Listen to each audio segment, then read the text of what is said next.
नमस्कार दोस्तों, स्वागत है आप सभी का सुपर आज पर। So in a very positive development, India के जो मोबाइल फोन एक्सपोर्ट्स हैं they have crossed a massive number of 90,000 crore. इतना ही नहीं, अगर हम लोग टोटल इलेक्ट्रॉनिक एक्सपोर्ट्स के आंकड़े की बात करें तो वो भी बहुत बड़ा आंकड़ा क्रॉस कर चुके हैं। They have crossed a number of almost 1.85 lakh crore.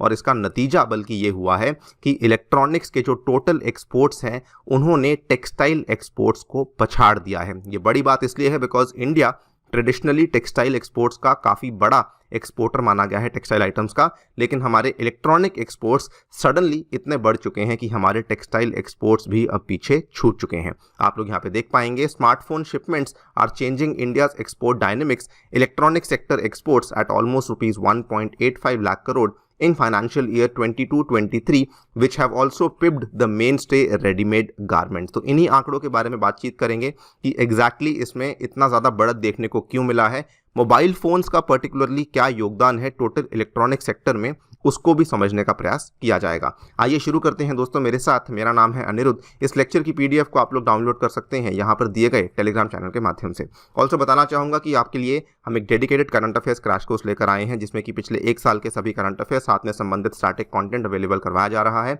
और ये पूरा का पूरा कोर्स अवेलेबल करवाया जा रहा है मात्र 1299 रुपये में, अगर आप मेरा कोड अनिरुद्ध यूज़ करते हैं। कोर्स में एनरोल करने के लिए लिंक जो है नीचे डिस्क्रिप्शन में दिया गया है।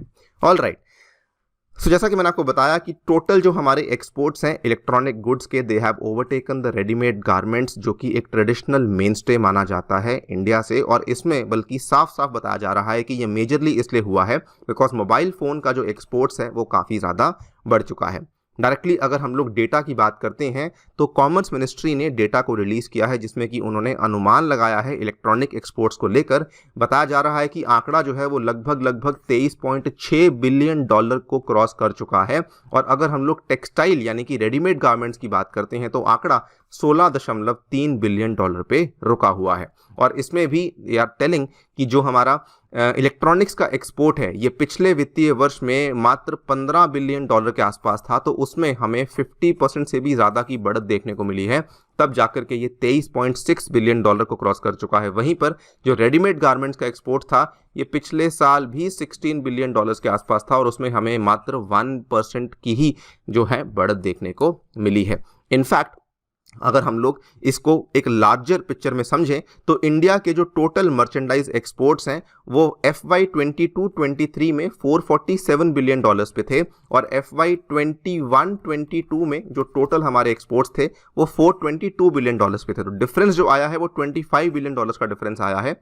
इस 25 बिलियन डॉलर्स के डिफरेंस में से जो 38% का डिफरेंस है वो केवल और केवल स्मार्टफोन की वजह से ही देखने को मिला है, जिसमें कि अगेन आप देख पाएंगे कि 23% जो आपका राइज है वो केवल स्मार्टफोन की वजह से है, 15% जो आपका राइज है वो केवल एप्पल आईफोन की वजह से देखने को मिला है। इस पूरे के पूरे चीज़ का नतीजा ये हुआ है कि इलेक्ट्रॉनिक्स अब जो है वो 6th लार्जेस्ट आइटम बन चुका है ऑफ एक्सपोर्ट जो कि इंडिया से हो रही है। आप यहाँ पे देख पाएंगे नंबर 1 पे इंजीनियरिंग गुड्स है, नंबर 2 पे पेट्रोलियम प्रोडक्ट्स है, नंबर 3 पे जेम्स एंड ज्वेलरी है, नंबर 4 पे केमिकल्स है, नंबर 5 पे ड्रग्स एंड फार्मा है, नंबर 6 पे इलेक्ट्रॉनिक्स है, नंबर 7 पे रेडीमेड गारमेंट्स हैं। अगर आप इनके आंकड़ों को भी देखेंगे तो इंजीनियरिंग गुड्स जो है वो 107 बिलियन डॉलर पे है, पेट्रोलियम प्रोडक्ट्स जो है वो 94.5 पे हैं, ये 38 पे हैं, ये 30 पे हैं, ये 25.4 पे हैं, ये 23.6 पे हैं, दैट इज योर इलेक्ट्रॉनिक्स। और इसमें 15.7 से हमें सीधा 23.6 बिलियन डॉलर का आंकड़ा देखने को मिला है, जो कि ऑलमोस्ट 50% का राइज है एज कम्पेयर टू द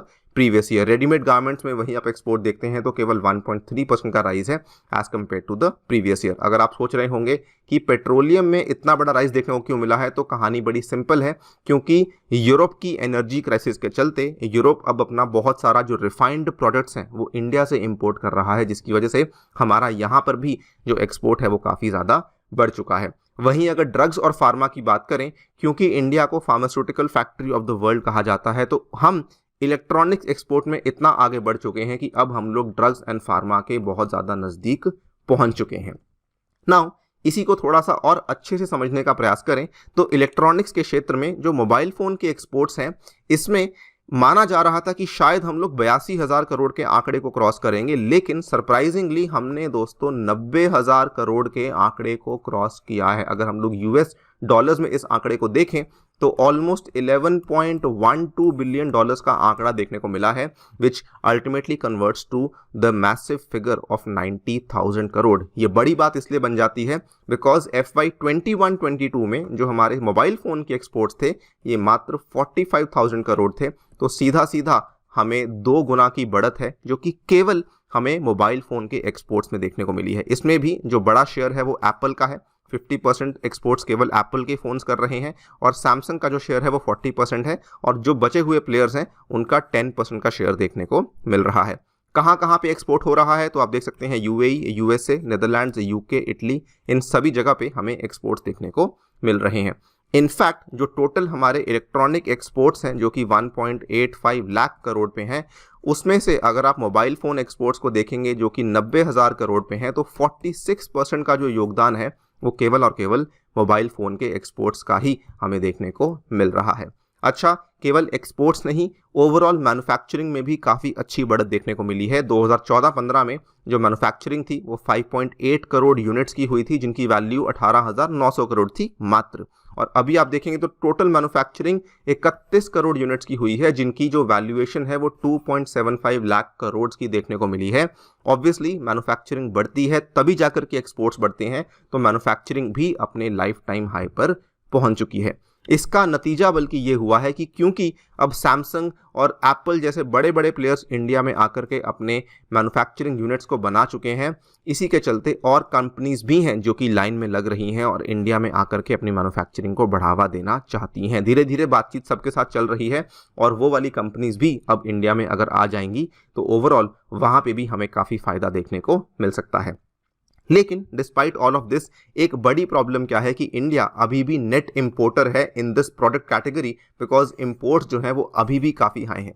लेकिन सरकार काफ़ी खुश है बिकॉज ओवरऑल जो गैप है वो काफ़ी कम हुआ है, और सरकार का ये मानना है कि क्योंकि इंडिया का जो IT और IT एनेबल्ड सर्विस इंडस्ट्री का जो डिमांड है वो अभी भी काफ़ी ज़्यादा है, इसीलिए जो स्मार्टफोन के और इलेक्ट्रॉनिक्स के इंपोर्ट्स हैं ये अभी भी चलते रहेंगे। लेकिन हाँ, क्योंकि गैप कम हो रहा है तो ये भी अपने आप में एक काफ़ी अच्छी सिल्वर लाइनिंग है। इसको लेकर भी एक्सपर्ट्स का ये मानना है कि कुछ चाइनीज़ कंपनीज जिनकी डिमांड इंडिया में बहुत ज़्यादा है, कोशिश ये होनी चाहिए कि हम उनको भी इंडिया में लाएं और उनकी मैन्युफैक्चरिंग भी इंडिया में ही करी जाए। लेकिन आपको मालूम होगा पिछला साल इनके लिए काफ़ी ख़राब था। बहुत सारी चाइनीज़ कंपनीज जो हैं वो एनफोर्समेंट डायरेक्टरेट के रेडार पे थी, उनके ऊपर जो है रेड्स पड़ी, बहुत नुकसान हुआ, और बहुत सारी कंपनीज जो हैं वो अभी भी उन रेड्स के जो केसेस उनके ऊपर चल रहे हैं। तो जब तक ये चैलेंजेस सॉल्व नहीं होते हैं तब तक जो चाइनीज़ कंपनीज हैं वो शायद इंडिया में आकर के मैन्युफैक्चरिंग नहीं करेंगी। बाकी आप लोग की क्या राय है ज़रूर बताइए कमेंट सेक्शन में।